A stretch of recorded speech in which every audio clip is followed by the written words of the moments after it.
This is Off Planet Radio.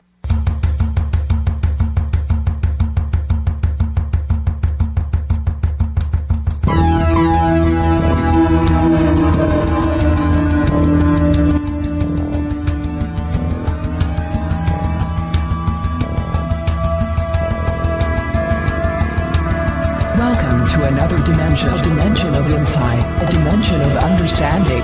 You are entering a place where reality collides with truth. There are no limits, there are no boundaries. This is Off Planet Radio.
Welcome back to Off Planet Radio.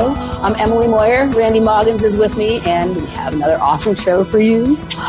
So let's just get into it. Our guest is a DJ and music journalist whose book, Musical Truth, is the culmination of 5 years of research into the true nature of the music industry and its objectives. From dark occult rituals to mind control, his book shows how these agendas fit into the much wider picture of what's really going on and how the power to change it lies with us. He's here to help us navigate the tunnels that connect the ever-deepening rabbit holes of music and truth.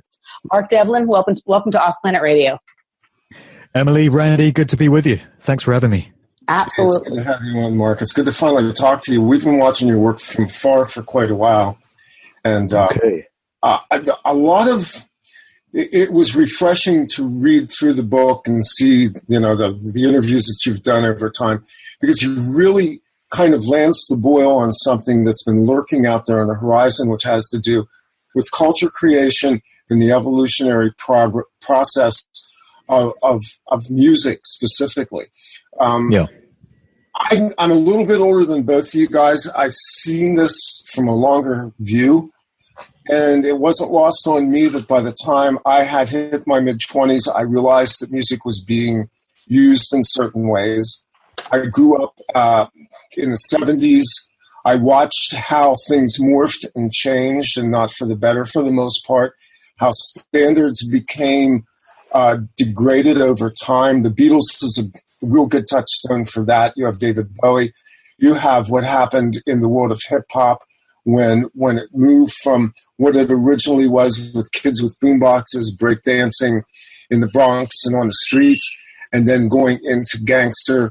And so now we're at this place where we're in this rapid downward spiral of the culture in general, and music has been the device that they've used to kind of map our consciousnesses into whatever deviancy they want to do next. So it's one of the things that we're looking at here is your view, your take on where we're at right now. I mean, we've just seen, we'll say, the recall of the Kanye West unit off of the pop world. And that's now a cue for us to assume that there's reprogramming about to occur. Mark, what's your real quick take on what's going on in pop culture right now? I would say we're in a very deep and dark place, and I often make the observation that every time you think you've got to the bottom of the cesspit and they've taken things as far down as they can possibly go, they surprise you by finding new ways of taking it even further. So it's all the things you just mentioned there. It's debasement of morals, and it's affecting culture and people's perceptions of what's acceptable and what isn't. It's the shaping of values, social engineering.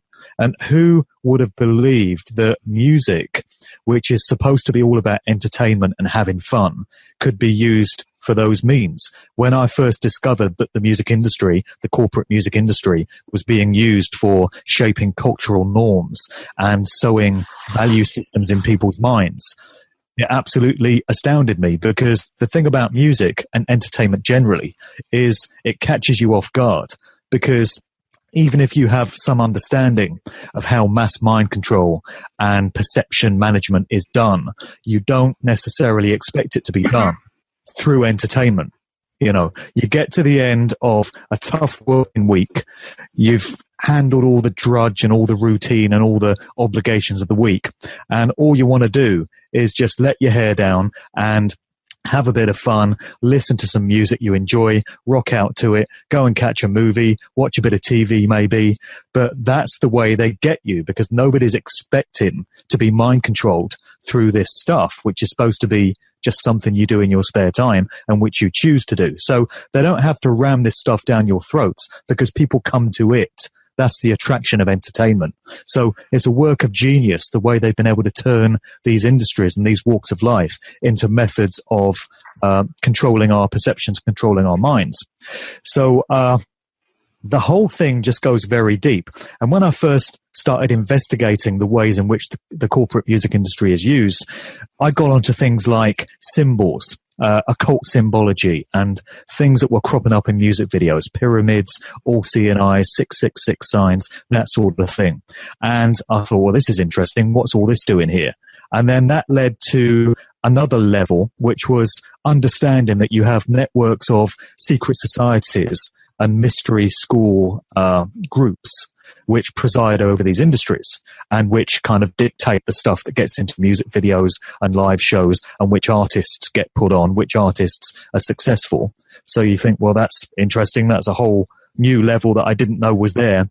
And you just keep peeling away the layers and discovering that it goes deeper and deeper and deeper the whole time. So then you get on to the connections into military intelligence and some very strong links, usually through the families of prominent musicians, prominent producers, into the worlds of the CIA, the NSA, the FBI, MI5, MI6. You realize there's links into the Tavistock Institute of Human Relations and the Frankfurt School, which is all about sowing cultural value systems and cultural Marxism and stuff like that. And, the whole thing just gets deeper and deeper. And all the while, there's the presence of these dark occult influences, Satanism, Luciferianism. Why should any of this stuff be connected to the music industry at all? And yet it is. So we're at a stage now where these agendas have been running for several decades, pretty much since the instigation of the corporate music industries in both the UK and the US. And you could take it back to, I guess, the 1950s. We're talking the mid to late 1950s. So, we're 60 years deep into this stuff. And I would say we're at an all-time low in terms of morals and stuff that music is being used to push into society and to normalize it. So it's very important that people become aware of what these industries are being used for and how they could be helping to empower it by continuing to accept the stuff that's being foisted on us. Yeah, you make an interesting point back to what you said towards the beginning about how people aren't expecting. They're expecting to go relax, listen to music, have a good time. They're not expecting to be mind controlled. Take that one step further, and a lot of people, by their musical choices, are actually thinking that they're exercising an act of rebellion, that they're breaking the mind control of their parents, of their religion, of the greater society or whatever. So they're certainly not expecting that they've stepped into even a deeper bath of completely consuming mind control stuff being thrown at them. You know what I mean? Really? Yeah. So I think that's super interesting. Randy, were you going to say something? Well, the other side of this is that I think, we go back in history and we look at this. First off, music is a way to access a state of consciousness. We have, when we plug into music, we basically are going into a state below normal beta. We're accessing alpha. We are going into a mode where we're both open and susceptible. That's actually the function of the arts, is to access gateways into consciousness. The fact that it's been weaponized, which is where this modern era comes in, the 1950s forward, and really I could dial it back a whole lot further than that, but I think because we're talking about something so sinister as this New World Order cabal bunch, it's useful to stay focused on the modern era. But I went back and I looked at Mozart and realized that Mozart and his father were Freemasons, that the music that Mozart was composing, which was all sponsored by royalty at that time, was heavily Masonic. Many of the classical composers worked in the courts. They were musicians for hire. And so we've always had this sort of institutionalization of the arts being used to impart a certain message.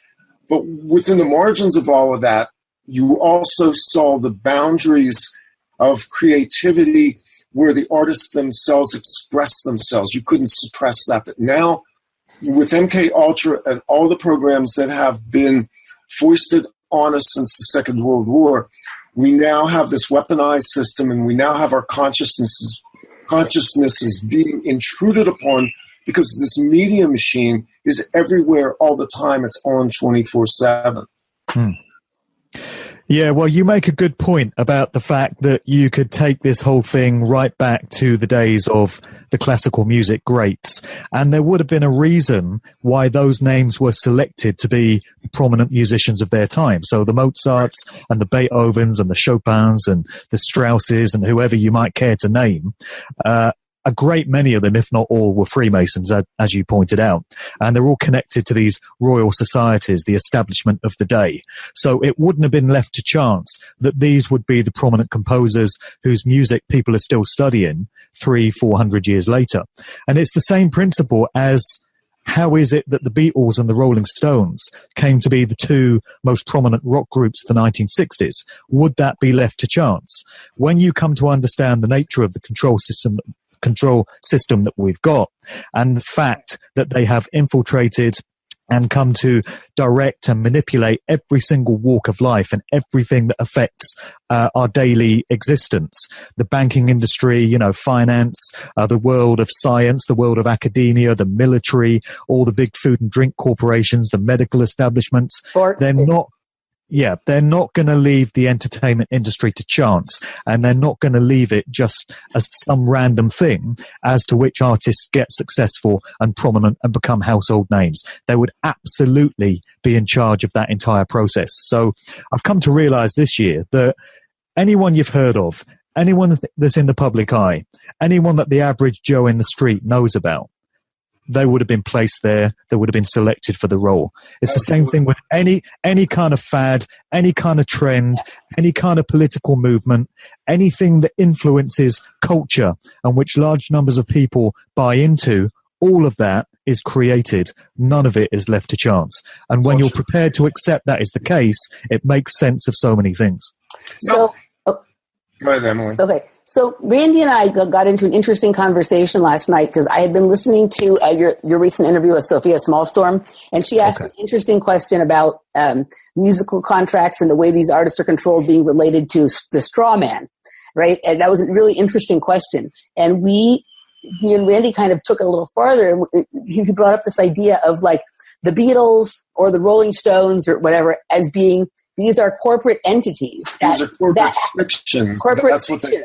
Yeah. Right, that created a cast, and that multiple characters could have played all of these roles all along. So when we're looking at like the Paul is dead theory, or even some people think that John Lennon isn't really dead, Elvis being, with all these kinds of things, is it possible that the idea that they're just filling roles, and it wasn't even, maybe they were never even John Lennon or Paul McCartney to begin with, that was a creation, a fictional creation, like a story in a book or a character in a play, and different people can play that role over time. Well, it's an interesting hypothesis.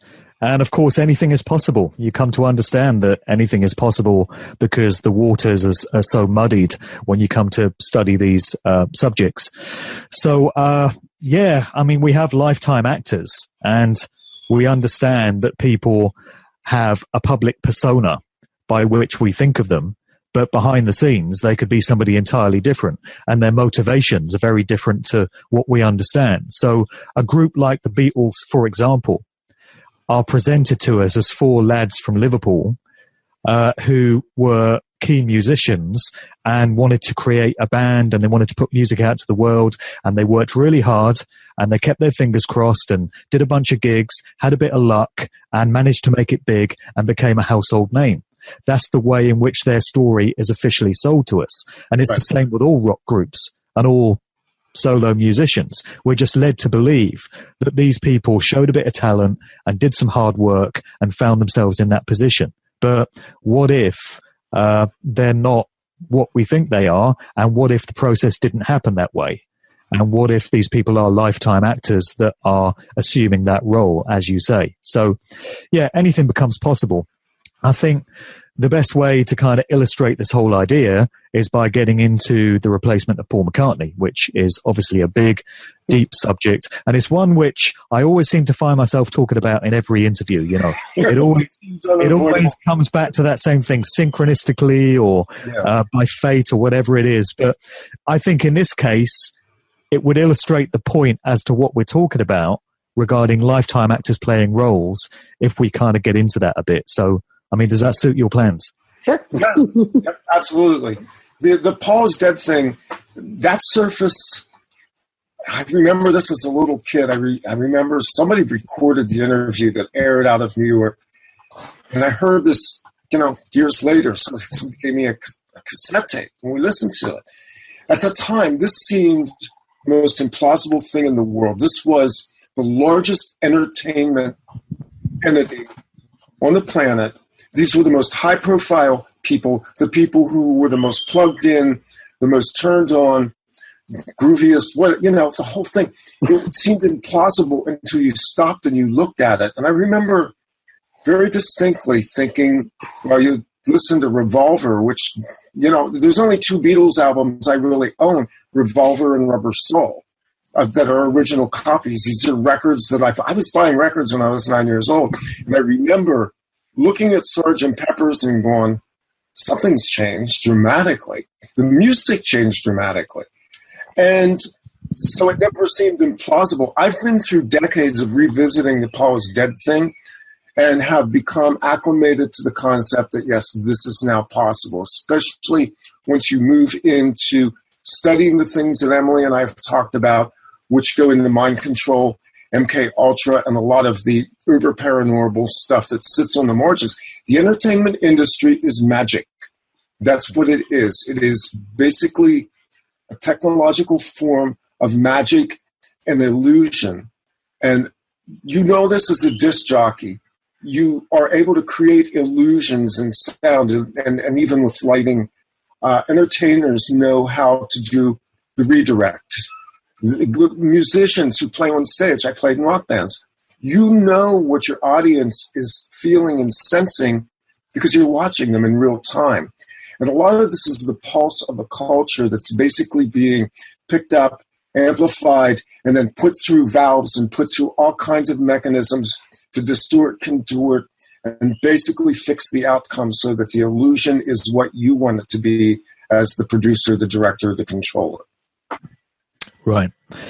Well, I have arguments with people pretty much every day about the Paul is dead thing. I get emails, I get comments on my YouTube channel, I get people hit me up on Facebook, and it's one that really divides opinion. So there's a lot of people that absolutely go with the theory, and they're on the same page as I am with the kind of research that I've done. And there's other people that just are not having it at all. And it doesn't matter how much evidence you place in front of them, they're not having it. And they say this could never have taken place. And it's impossible that the world has been duped in this way for the last 50 years.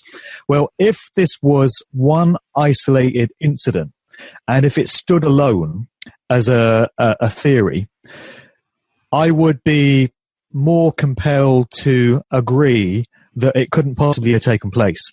But it's something you have to put into context. You have to put it into the context of what's really going on in the world and has been for a very long time. And the nature of the control system that we have, which, as I mentioned earlier, presides over every single walk of life there is. And the entertainment industry is just one facet of that. So you've got to keep that in mind. Then when you come to understand the nature of this control system, you realize that they're absolutely steeped in dark, occult, ritualistic practices, again, as I mentioned earlier. And they love their symbolism. They love communicating by way of symbols and numbers. Numerology is very important to them. You also get into the concept of placing the truth in plain sight, revelation of the method, which seems to be a very important tenet for their belief system. They have to let us know what they're doing. So when you put it into that very wide context and you look at the fine detail of the Paul is dead thing, you suddenly realize that there's a reason why there are several hundred clues which have been identified in Beatles records, whether it's the album image sleeves themselves or the audio recordings, usually in the form of backmasking, backwards subliminal messages. There's a reason why these things are there. And there's a reason why there are so many things which point to the suggestion that Paul McCartney was replaced. And you don't find that with any other rock group. You don't find that with any other musician. You know, if somebody set out to debunk this thing by saying, this is ridiculous, you could find all these clues with any musician you might care to mention if you just looked hard enough. You know, let's take Elton John, for instance. You know, I defy anyone to find a bunch of clues to suggest that Elton John died or something happened to him. You know, you just don't find it with other artists, but you find it with McCartney in so many ways. And it really does confirm to me that the foundation. This is the strangest thing in the world. Why McCartney, why the Beatles, and why then did they decide to do something so audacious as to swap out one of the most high-profile personalities in the world at that time? Why McCartney? Why the Beatles? Why was this done then? And what do you think was the outgame to this? There are so many different theories about this. I mean, the official version of the conspiracy theory seems to be that McCartney was just involved in this tragic car accident and nobody actually knew it was coming. So the Beatles and their management, Brian Epstein, were as surprised as anyone else that this happened, and they panicked and they worked to cover the thing up, and they found this individual, William Shepherd, aka Billy Shears, who agreed to play the role of McCartney so that the public was none the wiser and the Beatles would continue. So that version is very implausible to me because it just leaves to chance the idea that McCartney underwent this tragic accident. And the date that is given for it in this very revealing book, which I've been mentioning in quite a few interviews recently, The Memoirs of Billy Shears, which is credited to an author/encoder by the name of Thomas E.U. Harriot, but it purports to be the autobiography of Billy Shears, William Shepherd, the guy that took the role of McCartney, basically spilling the beans and explaining what went on. So in the book, he gives the date of this terrible accident of McCartney as the 11th of September, 1966. So we have a rendering of 9/11 in a year which itself is very important numerically. 1966, the 6-6. If you invert the 9, you've got 3 6s. You know, 66 and 666 are two very important numbers to this dark occult belief system that we're talking about. So what were the chances, if he was going to have this tragic accident, which nobody knew was coming, that it would happen of the 365 days of the year on 9/11? To me, the whole thing smacks of being set up ritualistically and pre-planned for quite some time. And the individual that stepped in to take the role of Paul McCartney, which I truly believe happened, would have been groomed for the role for quite some time beforehand. And he actually talks about this in that book, if you take it to be the genuine writings of this guy telling you what went on. He states that this was his life's path. You know, he was destined to take the role of Paul McCartney and assume his identity. So it does tend to suggest that this thing was long planned for.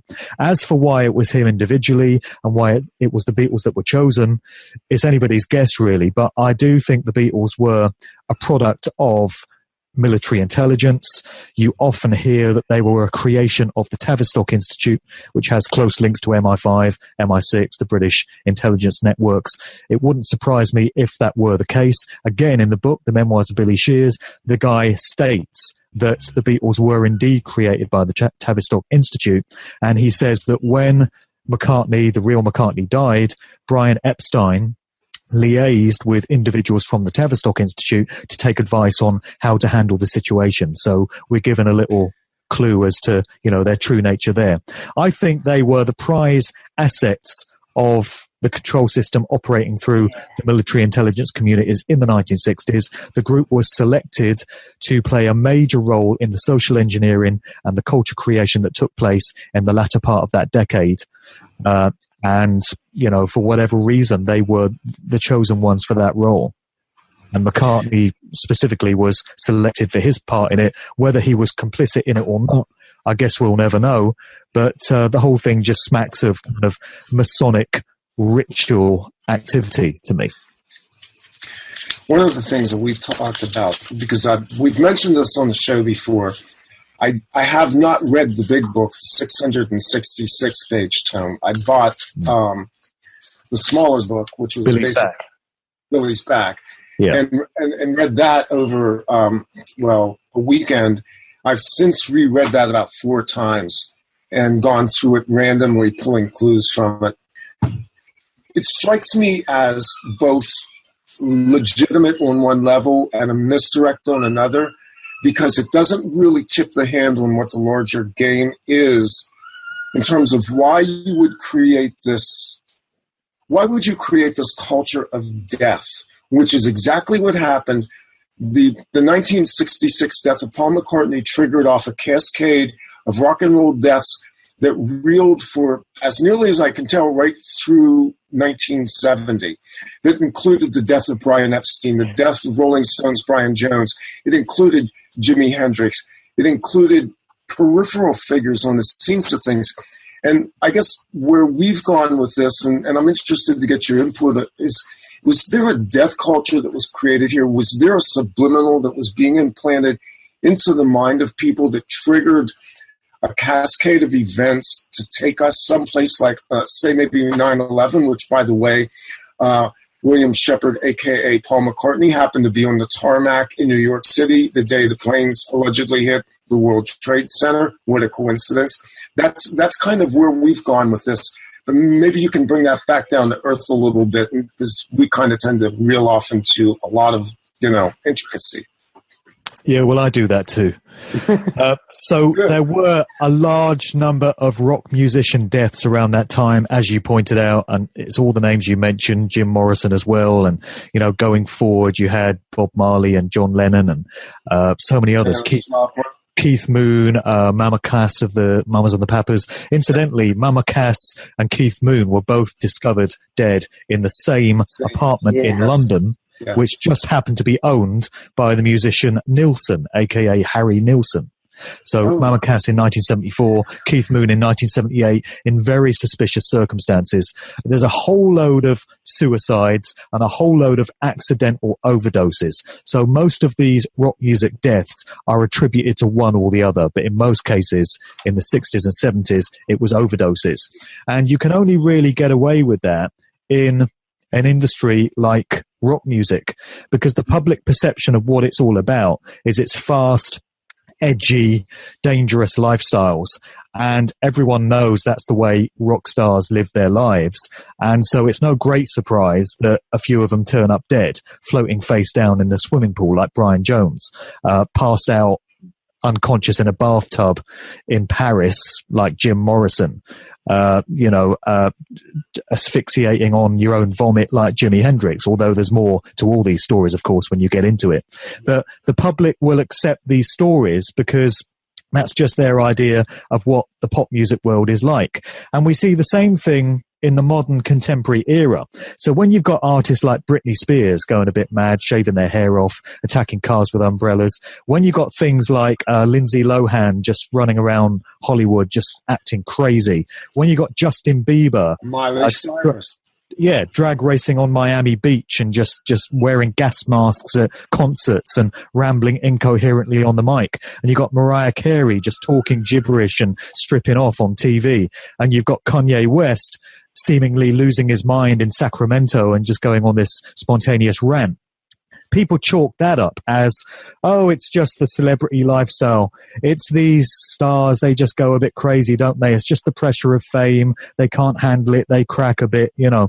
So as long as the public is prepared to accept cover stories like that, they won't be looking into things like trauma-based mind control, MK Ultra, monarch programming. They won't be looking into satanic ritual abuse. They won't be looking into ritualistic sacrifices, which I'm convinced has gone on with certain high-profile musicians. So all that stuff tends not to be looked at by the average member of the public. It's only genuine, committed, vigilant researchers that will uncover the fine detail of this stuff. And I think there are more and more people like that coming on board now, because more and more people are starting to realize that the music industry is nothing like it's presented to us as. And when you strip away all this surface gloss, there's some very dark and dangerous and nefarious stuff beneath the surface. It's a good thing that more and more people are coming to these understandings, because when you understand what's going on there, you can fit it into the bigger picture of what's going on elsewhere in the world and how we need to pay attention to so many other things and make some changes, because only we can do that.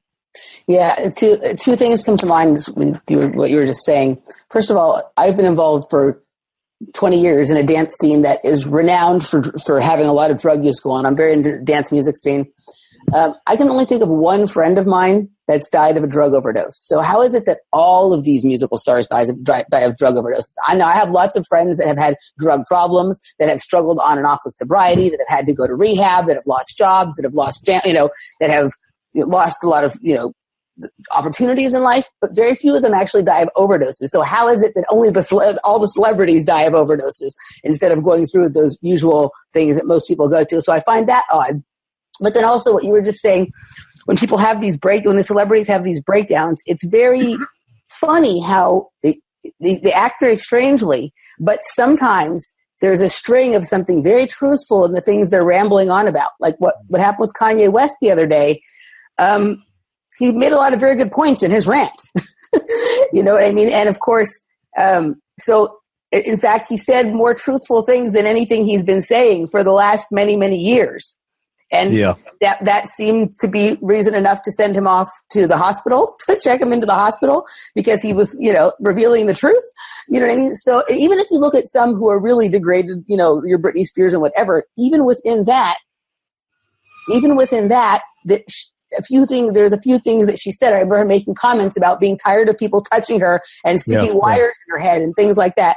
And all of us who have done research into mind control know that these things are actually happening. So, we're not, I don't believe we're looking at people that are just, maybe they're using drugs. I think that's part of the programming and things like that, but it's programming breaking down and it's hustling these people off. And I'm not even, for reprogramming, and I'm not even 100% convinced that when these people return that we're actually even looking at the same person.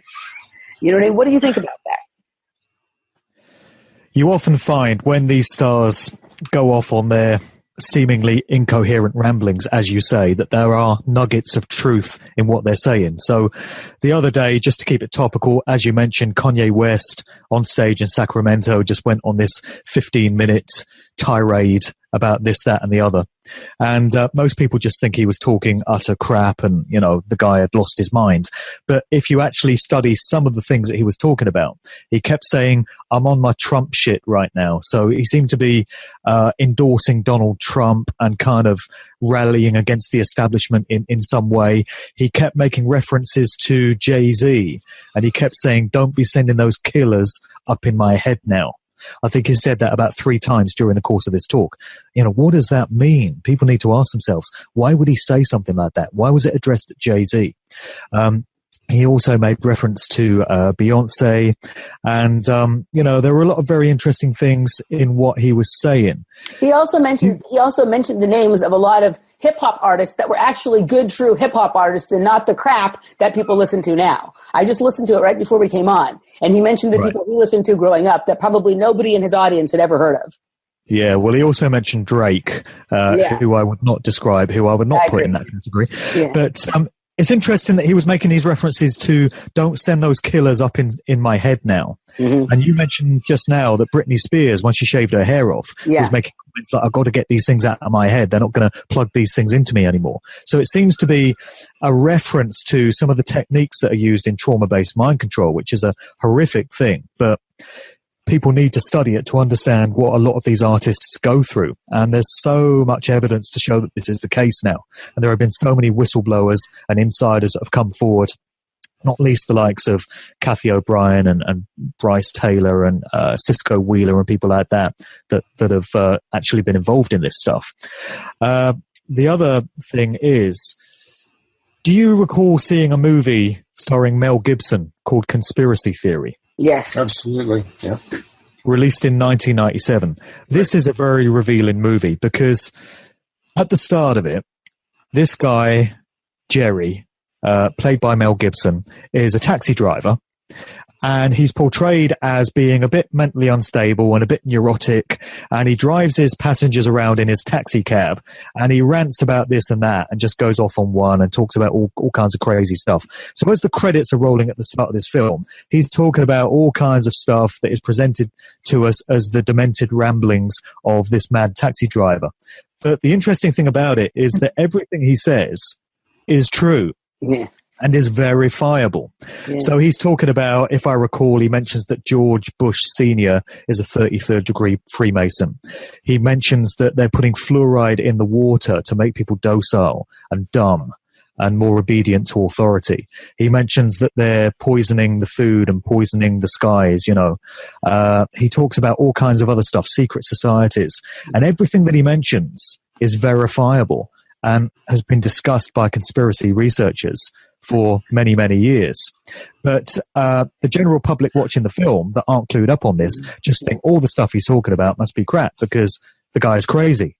And later on in the film, you got this guy played by Patrick Stewart of the Star Trek movies, who turns out to be Jerry's handler. And he mentions the existence of this program, MK Ultra, of which Jerry has been a part, the Mel Gibson character. And he says it's all about mind control. And he states in the film that this was discontinued in the 1970s.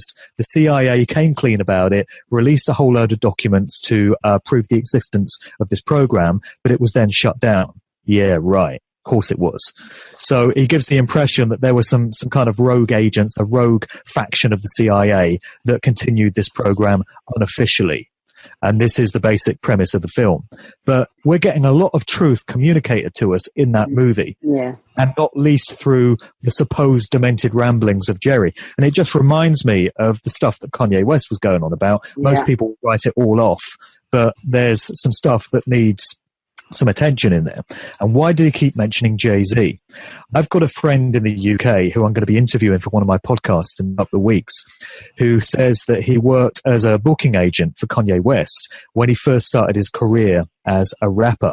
So Kanye West first came out as a producer, and he was first presented to us as a beat maker for the likes of Jay-Z and many of the other artists coming out of Rockefeller Records, Jay-Z and Damon Dash's record label. And then a short while later, he announced that he actually had MCing skills himself and he wanted to come out as a rapper.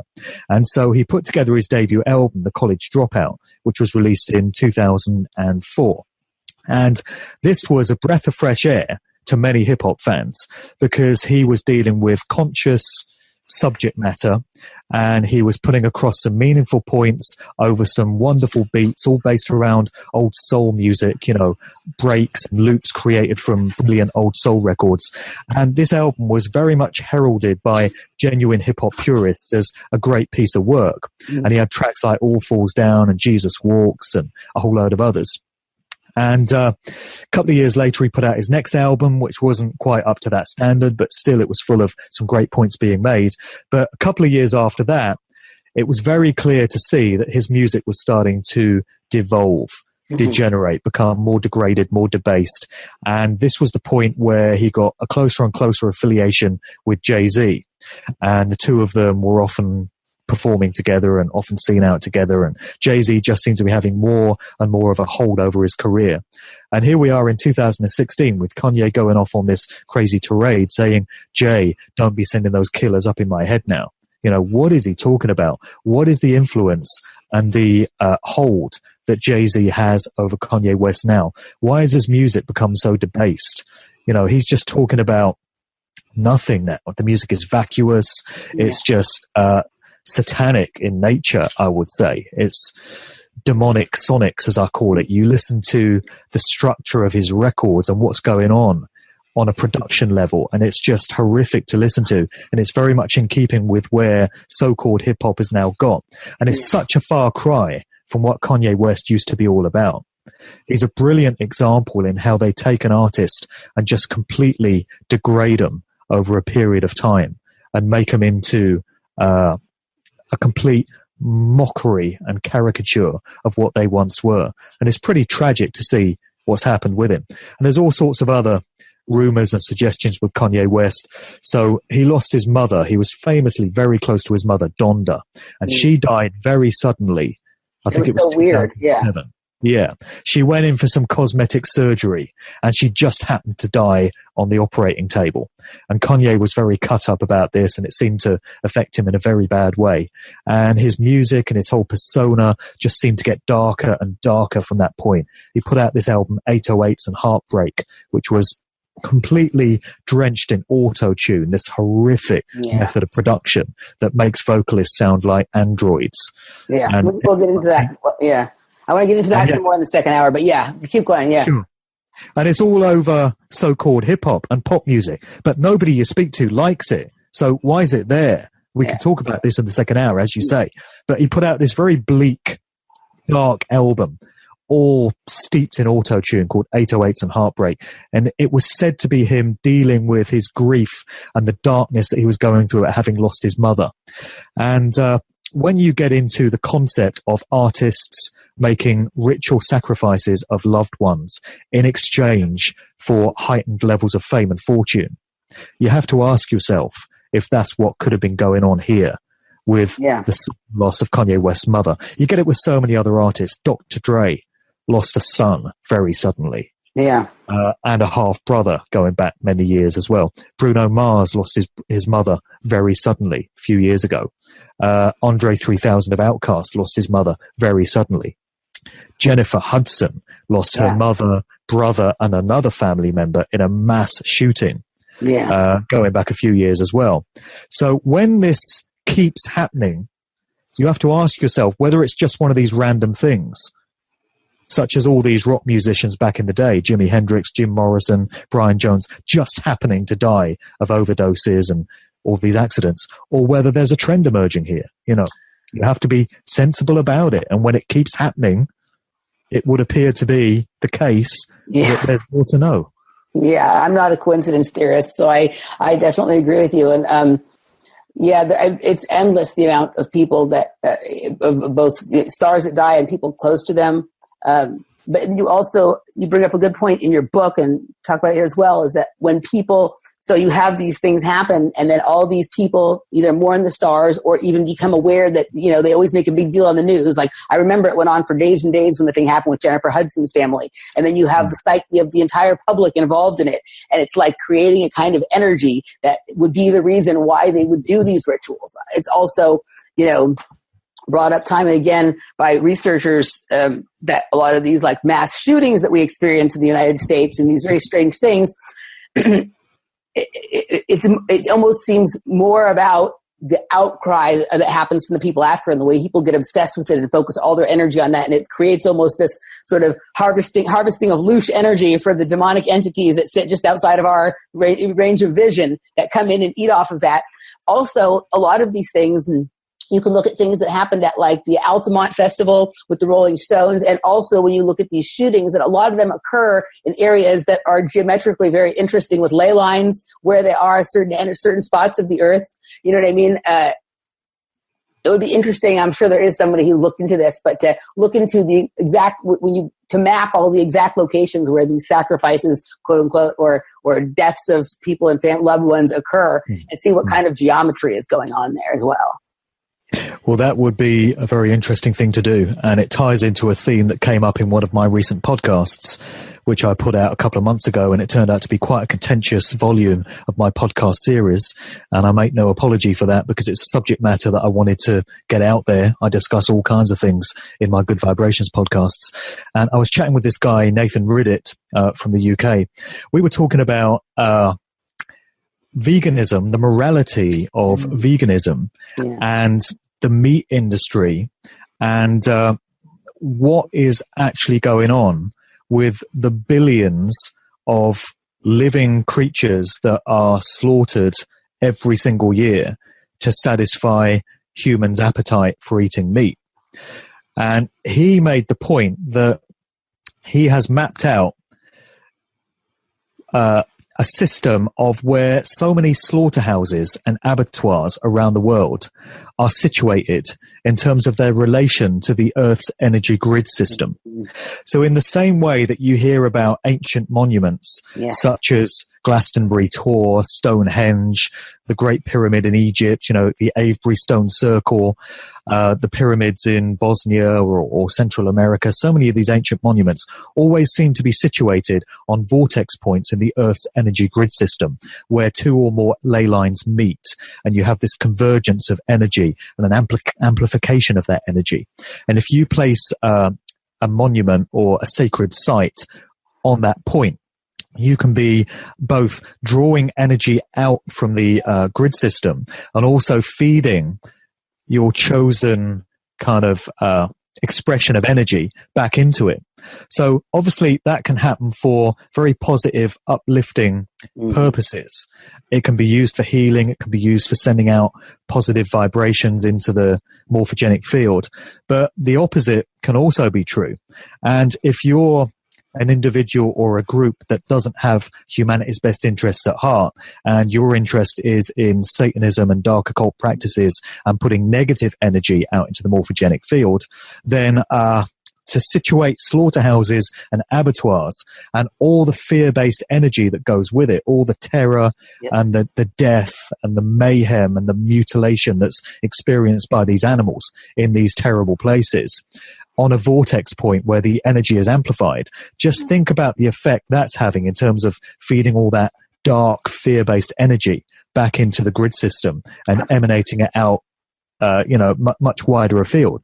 And we all have to live in this field of energy, and we're interacting with it the whole time. So if the nature of it is that it's filled with low density, fear-based negative energy, we're going to be feeding off of that, and it's going to be having an effect on us. And I think that's what's happening with the meat industry and all these abattoirs and the way that they're situated on these key points. Very interesting piece of research from Nathan, where he's created a map showing that this is actually the case. I mean, a famous example of it is the United Nations building in New York was situated on the former site of an abattoir in Manhattan. So of all the sites that they could have chosen for that building and what the United Nations really represents, that's the site that was deemed to be, great for the job. Wow. So when it comes to these ritual sacrifices, which I'm sure go on, involving rock musicians at times, I'm sure that the position on the Earth's energy grid is quite key to it, as you suggest. Yeah, Yeah, it's interesting you bring that up. That's something that I've been thinking about a lot lately with the veganism thing. And actually, Randy, who's had to step off here, but he's been doing a series of shows with this guy named Shamil Asher, who's a Hebrew scholar, but not he's rejected by the accepted field of that because he doesn't buy. He has a different view on things. But one of the key things that he talks about is basically how he feels we're kind of not going to be able to get out of this situation we're in as long as humans are consuming meat. That's a huge part of, and it's one of those things that I think about that a lot. It's occurred to me that we're giving tacit consent by our consumption of meat the beast to consume people. You know what I mean? Right. So that's occurred to me. But what you were just talking about the different spots in the earth. Another thing that I know just from where I live, but also from talking to other people, that if you look at, so where I live here, and I live in the San Fernando Valley in Los Angeles, I live in an area called Chatsworth, and it's over an ancient Indian burial ground, and there, Rocketdyne is here in Chatsworth, and they create weapons and and basically war weapons, and they create things that use nuclear energy and whatnot.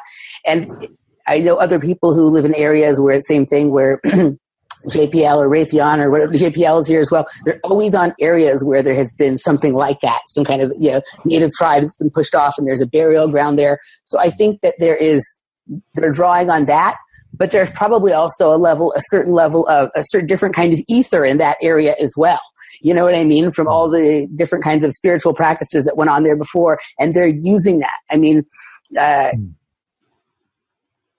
makes me think of Stanley Kubrick's The Shining, when you mentioned these modern, institutions or buildings being created on the site of ancient Indian burial grounds, because the Overlook Hotel in the movie The Shining was built on an old Indian reservation, burial ground, and that was the source of the paranormal activity that was being experienced by the characters in that movie. So, yeah, Kubrick, interesting guy, could have been trying to tell us something about how that whole dynamic plays out and how it's more real than people might imagine. Absolutely, I think.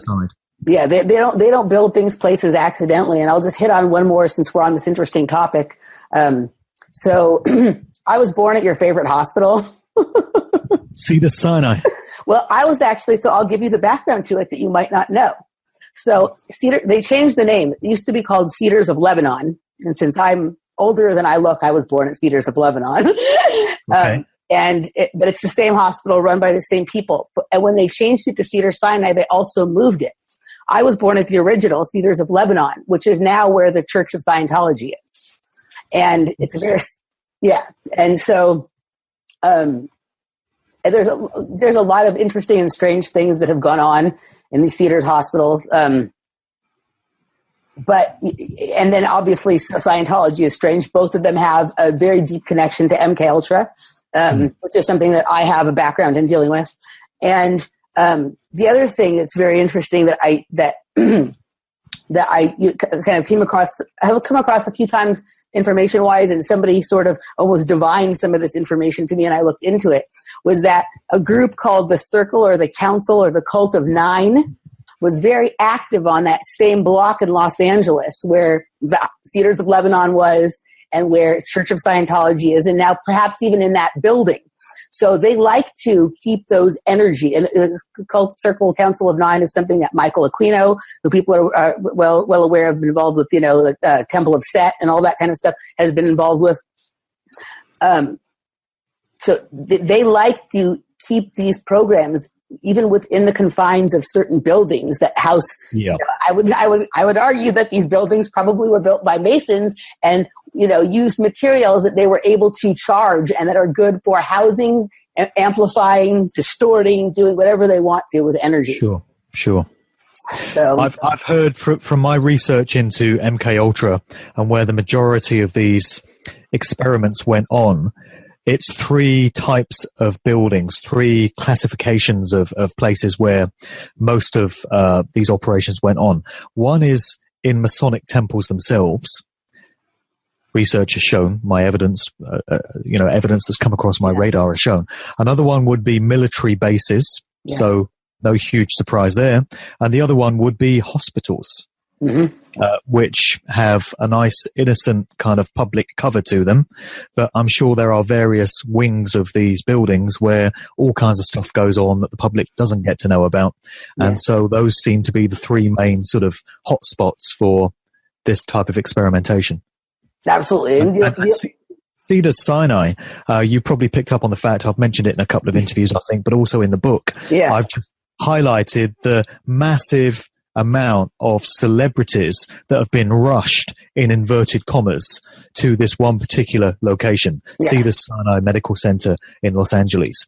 So whenever anyone has an overdose, in inverted commas, whenever anyone is found unconscious in a bathtub or seems to have attempted suicide, or when they're involved in an accident, such as the notorious BIG, they always seem to be taken to this one particular institution above all others, yes. even when more relevant ones are much more locally available. Again, such as in the case of notorious BIG, Biggie Smalls, we hear that there were other hospitals that he could have been rushed to, but for some reason it had to be seen as side-eye. Yeah. And you have so many celebrities linked to it, going back several decades as well, not just in the contemporary era, but going back to the 1950s, 40s, you know, it was always Cedars-Sinai. And so many celebrities have died there as well. I list them in my book. I can't think of the list straight off, but it's a shockingly large number of celebs. Yeah, well, I'll just share a little bit weird story. So when my mom was pregnant with me, she had a complicated pregnancy that required her to have a surgical procedure and whatnot. And for my own self, I believe that's when certain things started happening with me. For me, I don't know. I've discussed here on the show before that I don't call myself any kind of whistleblower because I'm still uncovering things about my experience, but I'm an experiencer of MKUltra. And so my mom was sharing a room with I was not born yet, so I have a hard time getting some of the details straight. According to my mother, whose memory is failing, she had a stroke last year, that she was sharing the room with Jodie Foster's sister. But me and my father were talking about this the other day, and he said, no, your mom was sharing the room with Jodie Foster. Well, so that's weird, isn't it? Like, that's weird. Of all the people, yeah. Of all the people. You know what I mean? And just a coincidence, right? Just a coincidence, exactly. And so my contention would be that Cedars-Sinai is one of many hospitals in both the United States and Canada for sure, but also all over the world under different kinds of programs names that MKUltra was being run out of, and that there's particular wings and particular doctors who are involved in it. The doctor that was my doctor that I was born to ended up committing suicide, which is also another thing you tend to find with a lot of these doctors who've worked on programs and things like that, is they died under mysterious circumstances. You know what I mean? And such as the father of Jane Asher, for instance, the girlfriend of Paul McCartney, committed suicide, like you do. And he worked on mind control research on behalf of the government, looking into the use of psychedelics and the effect on the human mind and stuff like that. But he just happened to commit suicide. Absolutely, and we can get into some of this stuff more when I join you next week. But all of those markers that you point out in a lot of the lives in these books show up in various places in my life. I'm not a celebrity, but not right. So people know that there's all these celebrities out there. It's happening to a lot of other people too. You know what I mean? And yes. And I think we're moving into an era with. I think we're moving out of the era where it's just so much the celebrities that are controlled by this. With the technology they have now, they're able to control many more people much more easily. I think I came in at a time that was sort of between some of this, but these programs are a lot broader than people think. It isn't just with celebrities or quote unquote super soldiers. These programs are going on, and some people are part of them when they're young and then they drop off or brought back in later. And the other element that comes into some of them is like targeting of individuals, which is like the sort of modern version to a certain extent of MKUltra. But I just thought you'd find that stuff interesting. And I definitely think that this thing about things happening in certain places, I think there's rituals being done around these, like they're doing these operations, these programs like MKUltra, but then they're also doing rituals around them. They're charging it with energy, some of it ancient that has been there from the people who've done that before, previous and whatnot. And I think there's much more of a spiritual, not the good kind of spiritual, the spiritual aspect to this than a lot of people realize. Absolutely. Yeah. Let me just pick up on a couple of points that you made there. You mentioned Jodie Foster, and what came to mind was this strange story of the guy that attempted to assassinate Ronald Reagan, John Hinckley Jr., who the Hinckley family were closely associated with the Bush family, actually. Friends of them, and George Bush Sr. was Ronald Reagan's vice president at the time. The Bush family, of course, were also close friends with the bin Laden family of Saudi Arabia around about the time of 9/11, but that's another coincidence. That's all it is. But for some reason, this guy, John Hinckley Jr., who is said to have shot Ronald Reagan, and presumably the intention was to take him out so that George Bush Sr. could become president very early into Reagan's presidency, was said to have been obsessed with Jodie Foster. Mm-hmm. And he said that he tried to take Reagan out to impress Jodie Foster. So the whole thing smacks of mind control, because Hinckley would appear to be another assassin under the influence of MKUltra, just the same as people like Sirhan, Mark David Chapman, and so many others. So it's interesting that Jodie Foster's name came up in that conversation. Yeah.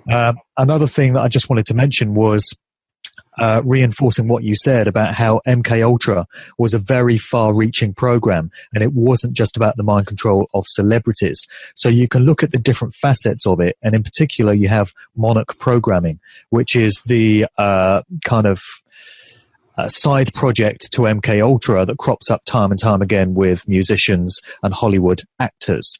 But MKUltra was all about mind control in its very broadest sense. Mm-hmm. So it would incorporate things like culture creation and social engineering and the sowing and shaping of values and norms in the general public. That was all a part of the broad program as well. It was also about creating assassins, as we mentioned, Manchurian candidate-style assassins. But there also seem to have been ordinary members of the public that aren't celebrities in any ostensible way, as you alluded to there, that for some reason would appear to have been part of this program as well. Yeah. So it seems that they want individuals that have been subject to this type of programming everywhere, in every kind of job, in every kind of situation. And, you know, they're sleepers, I guess, for most of their time, in terms of they just interact with society on a regular basis and nobody would imagine that there's anything different about them. But at a given key moment, they are activated to do whatever it is that's required of them through some trigger or other. So I think there's far more people under the influence of MKUltra than we would give credit to.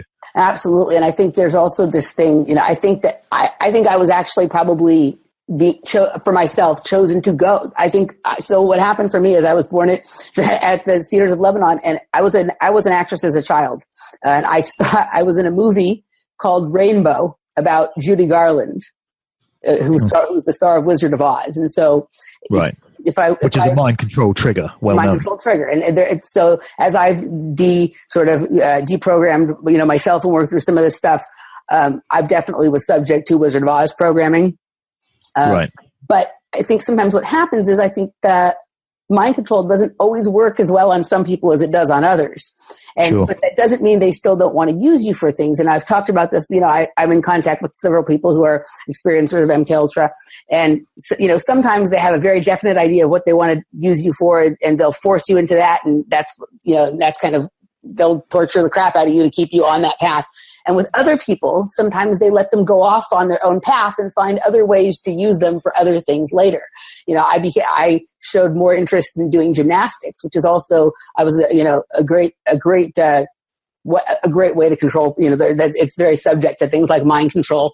And then later found my way into the dance music scene where other opportunities came up.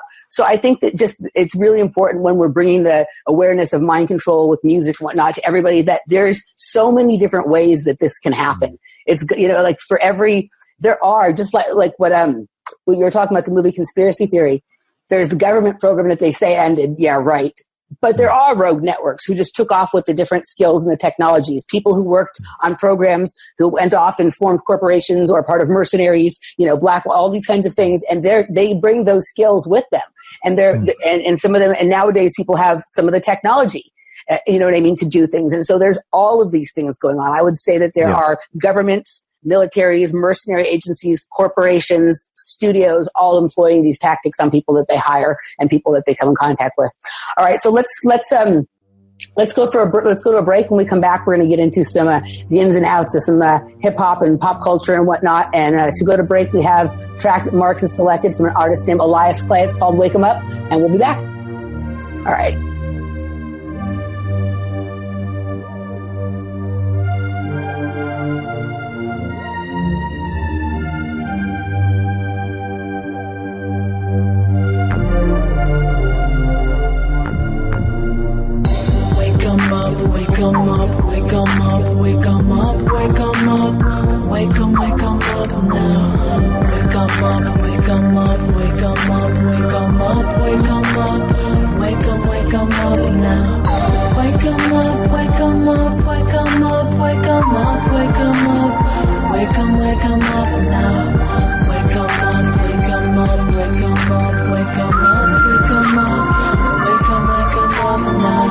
some your sleep, kid.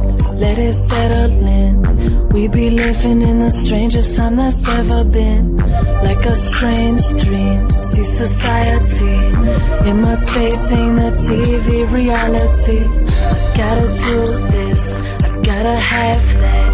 I need to live like this, I gotta buy that. I gotta dress like, I gotta look like, I gotta drink this, and then I'll feel right. Coca-Cola, Motorola, text message say I'll be right over. And we can smoke some, we can sniff some, we can and pretend it never happened. I'll be ready, she might let me. I gotta have money, gotta be sexy.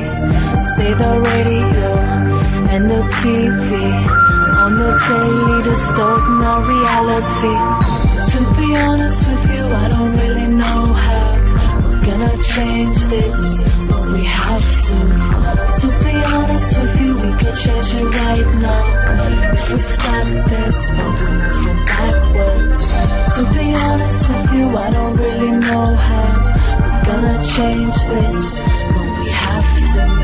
To be honest with you, we could change it right now if we stop this, but we're moving backwards. Wake 'em up, wake 'em up, wake 'em up, wake 'em up, wake 'em up, wake 'em up now. Wake 'em up, wake 'em up, wake 'em up, wake 'em up, wake 'em up, wake 'em up now. Wake 'em up, wake 'em up, wake 'em up, wake 'em up, wake 'em up, wake 'em up now. Wake 'em up, wake 'em up, wake 'em up, wake 'em up, wake 'em up, wake 'em up now.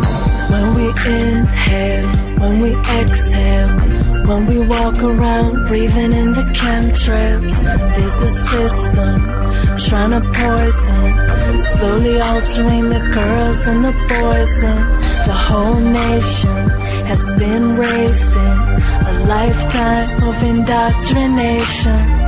Invisible chains round our ankles. It's about time. Okay, we're back. I'm here with Mark Devlin, and Randy has rejoined us. And before we go any farther, I want to give Mark a chance to tell everyone about his website, his podcast, his book, where everyone can find them. Okay, so a whole load of what I've spoken about on this show is contained within my book, which is called Musical Truth. That is available in paperback, hardback, and Kindle form from Amazon. I know not everyone likes Amazon. They're not the most ethical company in the world. They are convenient, but if people don't want to go through Amazon, the book is available on Barnes & Noble. But also, I'm making signed copies of the book available myself directly if anyone wants to pay by PayPal. So if they want to hit me up by email to mark@markdevlin.co.uk, then we can have a private arrangement going on there. I've mailed out a whole load of books to the US already, so that's an option for it. I'm going to be writing my next book from January. So this is actually probably the last radio interview that I'm going to do this year. I've done a whole load of them, but I've got to stop doing it from January because I need to knuckle down and do the hard work that is going to be required to put out Musical Truth Volume 2. So there's a whole load of stuff that I wasn't able to get into Volume 1, and also a whole load of stuff that I've come to understand and discover since putting this book out to justify a Volume 2. So I'm going to be getting into cymatics and the science of sound and what's actually going on at an unseen level when you're listening to music, when you really break it down to the energetic side of things. I'm going to be getting into the house, dance, rave music scene, the club scene, which is an absolute worldwide phenomenon right now. And I want to be looking at the hidden hand of social engineering and culture creation within those particular genres. And Emily, I'm going to be talking to you on my podcast very soon about that subject area, because I've identified a lot of the same situations cropping up in that particular genre as has been the case with the counterculture scene of the 1960s, the punk and new wave scene, the hip-hop scene, and so many other genres. So I just need to understand a bit more about how that whole scene and culture got off the ground and paved the way for the massive genre of electronic dance music that we have all around the world today. So that's going to be a big part of the second book, as are a bunch of other things. I want to get into the heavy rock and heavy metal and death metal genres as well, which is not my personal choice when it comes to music to listen to, but I realize that it's a key part to this story, particularly when you get into things like backmasked messages and, again, stuff that's happening in the production of a record and the way it sounds and the way it makes people feel, the effect it can have on people's emotions and thoughts and perceptions. So I think those genres are going to be very interesting to get into. So all of that is going to be a Musical Truth too. I'm going to be spending the whole of next year writing it. And then in 2018, I'll be getting myself back on the conference circuit, back doing public talks, back doing podcasts and radio shows to present what I've discovered for that second book. So I'm at the tail end now of having done a whole year of promoting Musical Truth, and I'm just bringing that to a close pretty much with this interview. But yeah, it's all there in the book if people want to get it from those sources. All my work is available from markdevlin.co.uk, which is pretty much the one-stop shop. Excellent. He also has two great podcasts, The Sound of Freedom and Good Vibrations, and I've been enjoying listening to those a lot over the last few weeks while I've been trying to ignore everybody talking about the post-election nonsense. So I've been enjoying those, and it's great listening. More music on Sound of Freedom and information on the Good Vibrations, but everybody should check those out. Excellent. So, Mark, I wanted to get into a little bit more your sort of personal wake-up story and your love of hip-hop music, and then, move into where things have gone with that. I really enjoyed reading your book. I felt like I had found sort of a kindred spirit. It's obvious that you feel the same way about the music you love that I feel about my music, but also, how inconvenient the truth is in forcing you to recognize things about the music and the scene that you were a part of, and how uncomfortable that's been. So I wanted to find out from you, which came first? Did you begin to sort of wake up to like things wrong in the world, like politically and whatnot, and then the realization came about music? Or did you recognize there was something wrong with the music and then the other came, or did it sort of happen simultaneously? Yeah. Well, I became a music head first, and I was a music fan from a very young age. From the age of 5, pretty much. I bought my first record when I was 5, which was Bohemian Rhapsody by Queen. So that's a pretty cool record for a 5-year-old kid to buy, But things fall down when I reveal that my first album was the soundtrack to Grease. It's not quite so cool, that's a bit more cheesy. I mean, most kids you speak to, or most people when they were kids, the first record they bought was by the Wombles or something really kind of whack, some cartoon record or something. But with me, it was Queen's Bohemian Rhapsody. And that put me on the course to becoming a music fan. So through my childhood years, I was just into whatever was in the charts, all the big pop hits of the time. And then in my teenage years, I kind of fine-tuned my tastes. And through the influence of one particular school friend, I got into black music, basically soul, funk, early hip-hop, and the very early foundations of house music that was all starting to come through in the mid-'80s. And from that point, that was the direction that I went in. And I loved all that music so much. And it pretty much went against the grain of what all the other kids in my school were listening to. So I was always somebody that didn't really fit in. I didn't really go with all the fads and the trends that everyone else was into. I always preferred to go my own way. And with these black forms of music, I just found a niche for myself which suited me and which other people weren't into. And that appealed to me. So I decided that I wanted to become a DJ because I wanted to communicate the love and the passion I felt for these forms of music to other people and hopefully generate that type of enthusiasm in them.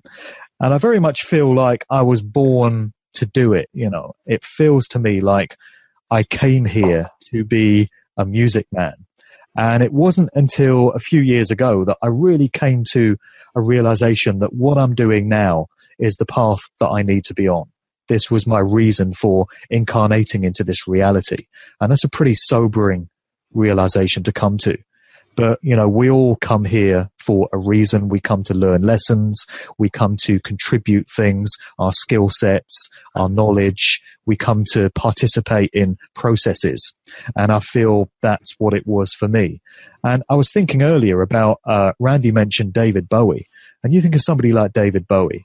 And I've often reflected on the fact that David Bowie was never going to be a lorry driver.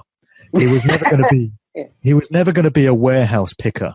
You look at that guy and his creative nature and the enigmatic personality that he had. He was only ever going to be an artist of some form or other. He was just that type of individual. He came here to do that. Same with Prince. Yeah. And exactly, with so many names. No other job, no other profession would have suited them. So it's just an interesting thing to reflect on, the reason we come here and the work that we come to do.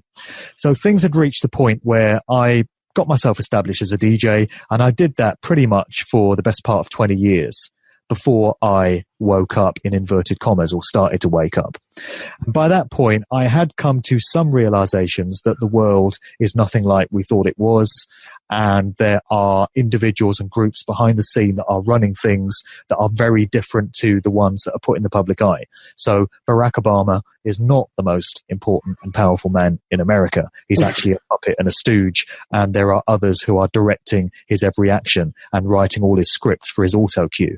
So I'd realized that by about 8 years ago. But in 2010, I just reached a point where everything seemed to come together in my mind, and I was able to consolidate all these loose ends and bring them all together and come to an understanding of the nature of this reality, who's really running things, to what end, how we're all being duped and deceived and enslaved spiritually, mentally, physically. And it changed my whole world. And I've been on a very different path since. And I came to realize that I had a moral obligation and responsibility to communicate a lot of the knowledge and wisdom that I'd come to accumulate to other people. And I thought about how I could best do that. And I realized that as a DJ, I needed to start communicating conscious, meaningful, uplifting music that was going to really resonate with people and really articulate messages that needed to be got across. And I had to let certain styles of music that I've been playing up to that point go, because I realized what they were being used for. It was all mind control. It was debasement of culture, and I couldn't be a part of that anymore. So gradually I had to phase that out and start playing different styles of music. I also realized that having been a radio DJ and having been a music journalist, I had certain skills in terms of being a broadcaster and being a writer, and I could use those to start communicating different types of information to people. And so I took the choice to make a lot of these changes and go off down that route. And that's what I've been doing for the last 6 years. That's what led to the publication of the book. And if you told me 6 years ago, or let's say 7 years ago, that I would be doing this now with my time, I wouldn't have believed you. Because back then, all that really mattered to me was being a DJ, playing the gigs, doing the radio shows, loving the music. And a few years prior to that, it was all about just partying, having fun, having a good time. That's what life was to me. Yeah. But it's something very different now. I'm on a very different path, no turning back. And right now, I realize that I'm on the path that I need to be on. Yeah, cheers to that. I can certainly understand and respect that. I've been going through much of the same thing. So let's get into, since you're a hip hop DJ and that's sort of your most loved genre and what you specialize in, let's talk about what hip hop was when it started. I love the metaphysics of it, the different aspects and elements that are important to it. How it reaches back into African culture, and then from there, what happened and how it has become degraded and debased to the point of what we're seeing now, and where we're listening to robotic voices. Yeah. Well, it's absolutely tragic what has happened to that genre, as any hip-hop purist of a certain generation will